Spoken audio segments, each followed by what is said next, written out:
I got this long sign from Dollar Tree. I will be using the back side of this sign just because it's a lot easier to work with.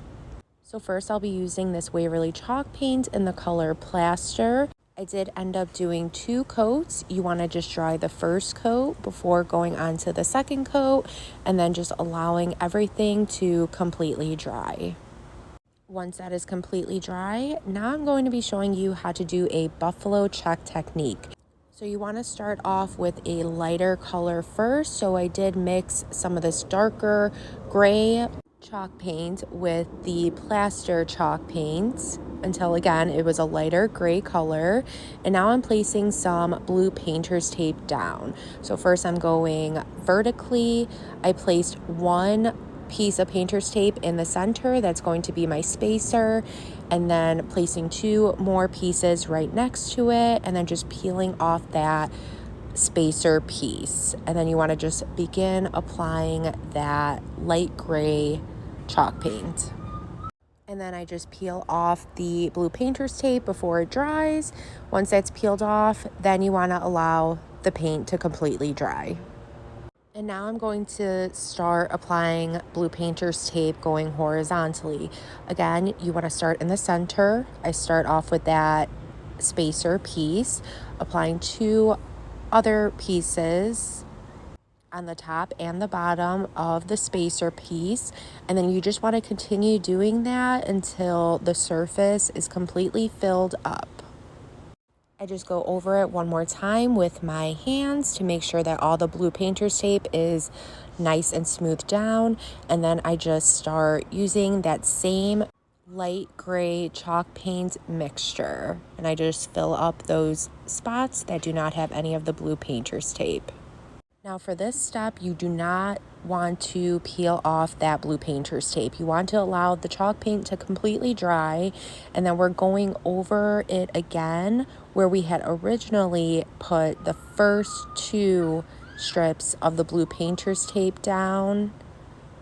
But this is what creates that buffalo check look. So now I'm just using the gray chalk paint straight out of the bottle because it is a darker gray. And again, I'm just filling in all the spots that do not have the tape down. And once that is complete, you then could just start peeling off the blue painter's tape. And then you want to allow everything to completely dry. And look at how awesome this came out. Now for this next step, I used my Cricut machine to create my own vinyl stencils. I just spelled out Home Sweet Home. However, if you do not have a Cricut machine, I will post a link in my description of a stencil that you could get off of Amazon.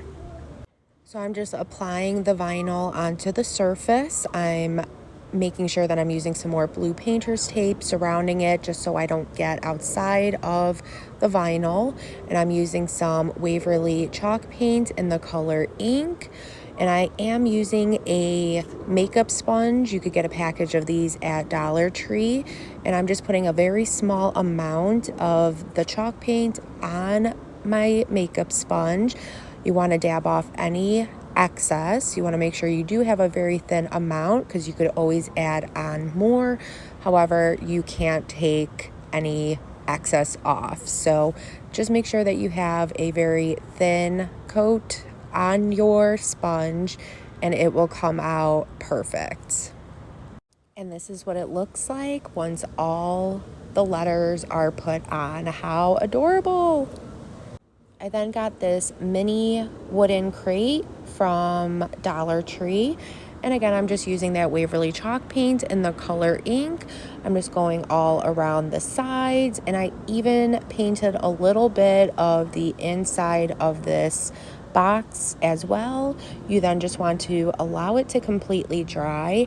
I wanted this to have a nice weathered look, so I did just go over it with a sanding block. And I just kind of went around the edges just to, again, make it look like it's a little bit more weathered.